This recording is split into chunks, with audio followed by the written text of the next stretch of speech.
Sylvain Oulès qui est avec nous. Bonjour Sylvain, merci. Bonjour Yann. Merci de nous avoir rejoints parce que vous avez quitté l'entraînement il y a quelques heures, le temps de manger rapidement sur le pouce. Ouais, on a l'habitude. Et vous avez l'habitude. Bon, vous suivez ce que disent Bernard et Cédric depuis tout à l'heure. Sur le plan sportif, vous l'avez vécu comment ce jour, le lundi où on s'attendait à l'annonce? J'imagine que vous étiez avec vos joueurs peut-être? Oui, on était tous ensemble, on l'a regardé et on l'a vécu une grosse déception. On y croyait et c'est vrai que tout le monde, tous les joueurs. Et quand on a entendu le fameux lit, oui, ça passe mal. Ouais. Ouais. Et vous avez réagi un peu comme eux? C'est-à-dire que la première journée, la première nuit, c'était moyen, puis après c'est reparti. Comment ça s'est passé avec les joueurs? Non, moi j'ai envie de dire que c'était les nuits avant qui étaient compliquées. Ouais. C'était l'attente qui était compliquée de savoir si c'était nous, si ça allait être nous ou pas. Et dès qu'on a entendu, bon, c'est sûr qu'on a pris un gros coup de massue, mais après,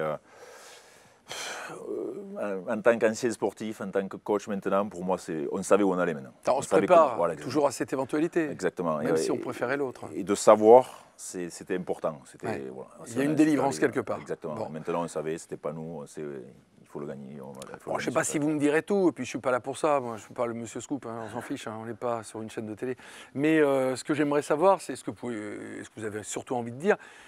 J'imagine que quand on se prépare financièrement à monter en Super League, ça passe aussi un peu par le sportif. Et donc, c'est peut-être vous qui vous y collez pour essayer de contacter des joueurs et leur dire si on monte en Super League, tu nous rejoins. Ça faisait partie de mon boulot d'anticiper tout ça.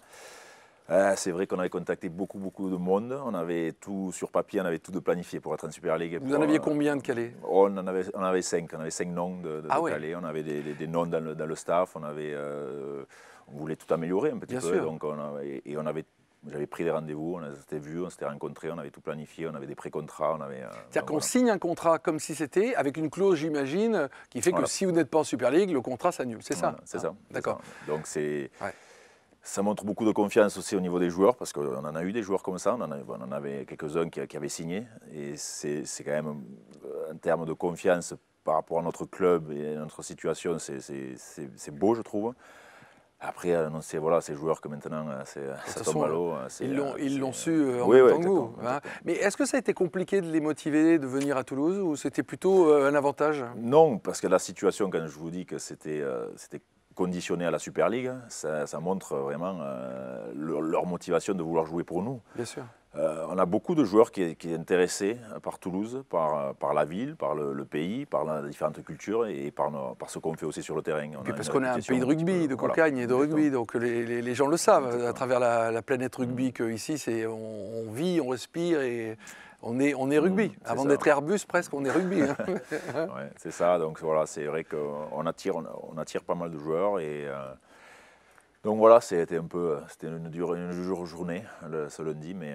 Bon, vous avez une double peine, vous, parce que, évidemment, sans faire de mauvais jeu de mots, pardon, parce que je la fais sans vouloir, hein, une double peine, parce que vous aviez évidemment la peine et la tristesse de vos joueurs, mais vous avez la vôtre également, parce que vous avez expliqué à l'instant que vous aviez tout mis en œuvre pour qu'ils viennent, certains d'entre eux de calibre. On a le droit de citer certains noms ou pas du tout Non. Non, on n'a pas le droit. C'est interdit? Non. Même si je demande gentiment? Non, j'aurais pas, d'accord, ok. Non, puis bon, c'est pas grave. Puis bon, on ne veut pas les mettre en porte-à-faux. Après, il y aura une petite surprise après, peut-être. D'accord, ok. Et vous arrêtez pas de me parler de surprise. Vous avez intérêt à tenir vos engagements, vous, par contre, parce qu'eux, ils nous regardent. Je vous prends un témoin. Hein, je vous prends un témoin. Donc, vous avez votre peine également en tant qu'entraîneur, d'être triste. Et vous avez celle des joueurs qu'il faut remotiver. Vous vous occupez de laquelle en premier? Oh non, les joueurs. Ouais. Qu'est-ce que vous leur dites? Vous faites une causerie là aussi? Très vite fait, parce qu'on a tout vite éteint l'ordinateur, on a vite éteint Sky. Bon, le mot, ça a été on le gagnera sur le terrain. Ah, tout de suite? De suite. Ça, c'est vachement bien. De suite. C'est vachement bien. Vous attendiez ça des joueurs? Les joueurs, bon, après on s'est vite quitté quand même, et ça a été le lendemain. Le lendemain, on a fait le meilleur entraînement depuis notre reprise. Et les joueurs, j'ai vu dans leur regard qu'ils étaient vraiment très remontés et qu'ils utiliseront cette énergie pour vraiment travailler encore plus dur, je pense, et le réussir sur le terrain. Ça doit vous rendre fier, parce que les messages, vous n'avez même pas besoin de les surenchérir et ils les ont, quoi. Non, c'est très... Dès que j'ai vu que quand on arrive, on se dit tous bonjour, et dans leurs yeux, ils avaient vraiment ce regard d'aller le chercher sur le terrain. J'ai l'impression que c'est même presque un mal pour un bien. C'est-à-dire que cette déception, cette déception, elle va peut-être les booster un peu, comme quand sur un terrain, on prend un carton qu'on ne méritait pas et ça nous remotive, non? Oui, mais après, bon, ça dépendra que de nous, de nos actions. Ouais. On fera de sorte que ce soit un mal pour un bien. Mais ça sera par nos actions. Ça veut dire que cet état d'esprit, cette émotion là que vous avez sentie dans le vestiaire, vous allez la répercuter à chaque avant-match pour le rappeler? On s'en servira Ouais. à des moments clés, je pense. Ouais. À des moments clés, À des moments précis, ouais. D'accord. Pas à chaque match, on n'aura pas Ouais. besoin. C'est un joker, Ouais. donc on l'utilise que quand on en a besoin. C'est ça. Bon, maintenant, on voit que Bernard le disait, la reprise, elle n'est pas pour tout de suite, hein, ça va être encore un peu longué. Comment on s'occupe là pendant ce laps de temps qui est interminable? Comment on arrive à motiver les joueurs parce que le manque de compétition doit être pesant. Il est, mais bon, il tardait aussi de reprendre parce que ça fait 8 mois, ça faisait 8 mois avant qu'on reprenne, qu'on n'ait pas vu les joueurs, qu'on n'a pas entraîné les joueurs, donc il fallait reprendre. Alors l'intersaison va être longue, ça va durer peut-être jusqu'à début avril, on a encore 3 mois, mais il le faut. Il y a tellement, on reprend à zéro. La course, les passes, les contacts, la technique de plaquage, donc il y a beaucoup de travail.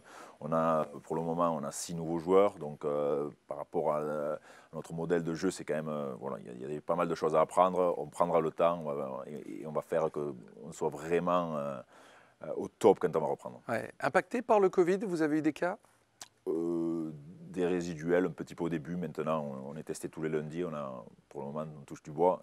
Toucher du bois, toucher du bois, c'est du bois, ça fait toucher du bois. Faut pas que ça tombe. Question sur Internet.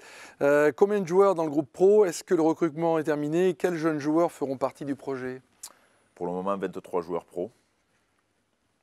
Peut-être, on verra un de plus peut-être dans quelques jours. Des joueurs pour le moment qui m'intéressent bien dans l'équipe Broncos, c'est des joueurs qui ont déjà fait des matchs de championship, c'est Pierre-Jean Lima, Hugo Peuzet et Maxime Garcia. Comment on se prépare par rapport à un dossier Super League? Est-ce que ça change des stratégies, des stratégies de l'équipe? Est-ce qu'on prépare le mental différemment des joueurs aussi avant d'accueillir les nouveaux? Est-ce que déjà ceux qui sont là, on les prépare différemment quand on a à répondre à un dossier de Super League? Est-ce qu'on les prépare un peu en amont ou pas? Non. Aucun. Pour nous, c'est pareil. Que ce soit Championship ou Super League, on n'entraînera pas plus dur. Il faut gagner, quoi, point. On est là, comme dit Cédric, il y a 8 semaines, on a signé pour le Championship, on sait ce qu'il nous faut, comment on doit préparer l'équipe pour le Championship, et on aurait préparé l'équipe exactement pareil en Super League.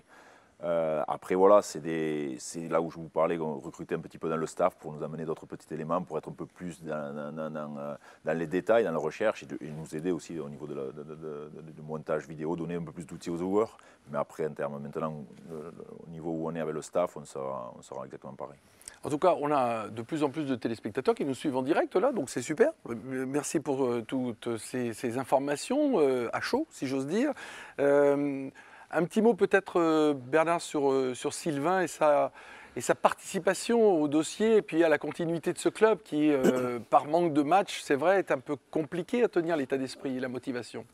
En dehors du dossier, moi je voudrais surtout le remercier, mais je ne voudrais pas le faire rougir ni lui faire baisser les yeux.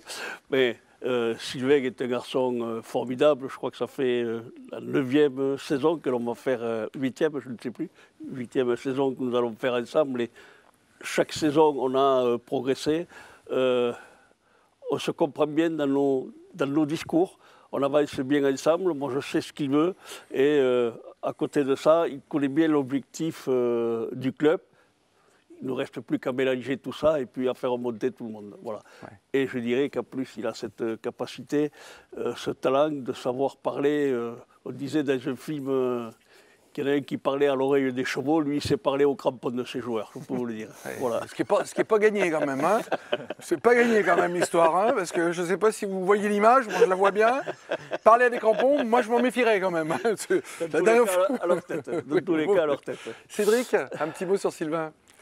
Oh ben Sylvain, c'est vrai que déjà, rapidement, c'était un excellent joueur qui a évolué, qui a évolué en Super League, très très jeune. Et ensuite, en tant qu'entraîneur, sa progression a été fulgurante, son apprentissage, c'est quelqu'un qui n'a pas peur de se remettre en question. Et je pense que son staff est à son image aussi. Et la vérité d'aujourd'hui n'est pas celle de demain. Ouais. Et je pense que ça, c'est une preuve de grande intelligence. Et Sylvain l'a.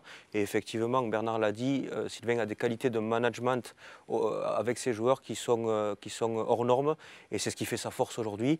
Sans parler de l'aspect jeu, où son jeu, le jeu qu'il prône est très spectaculaire. Et je pense que autant les spectateurs français que d'outre-Manche reconnaissent la patte de Sylvain sur le jeu de l'équipe. Et c'est quand même extraordinaire. Ouais, je garde ça comme image. Sylvain, vous avez une patte. Il va falloir que je leur donne Là. des champagnes. Il va falloir Non, que mais je c'est leur pas. Non, là, c'est pour la négociation du prochain contrat. C'est pour quand? paye. On se serre la main, nous. Ah, à l'ancienne alors.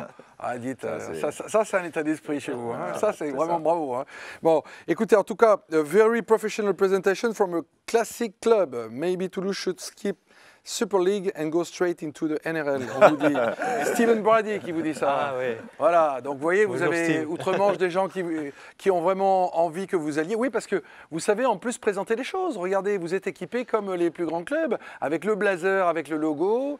Hein, mais pareil, comme les grands clubs européens. On est un grand club. Non, mais à la télé, je veux dire, les mêmes. Voilà. D'accord, merci Donc, Yann. hein, en tout cas, merci Sylvain.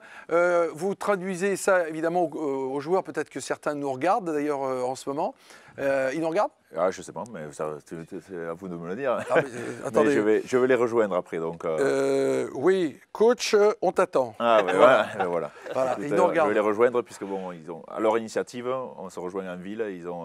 On va distribuer des couvertures un petit peu et des repas aux sans-abri. Donc, j'ai trouvé que c'était une super initiative. Sur leur denier perso? Ouais, exactement. Bravo. Ouais. Champion du monde, les mecs. Hein. Vous n'êtes pas champion d'Europe encore, mais vous êtes champion du monde dans nos cœurs. Hein. C'est super. Bravo en tout cas. Et vous traduisez auprès des joueurs, évidemment, tout ce qu'on vient de nous dire. Merci en tout cas beaucoup, Sylvain, d'avoir fait ce crochet. Et puis, bonne continuation. Merci. Hein. Vous aussi. Et puis, see you soon. Hein. Ouais. Hein, comme les Anglais nous disent. Hein. Allez.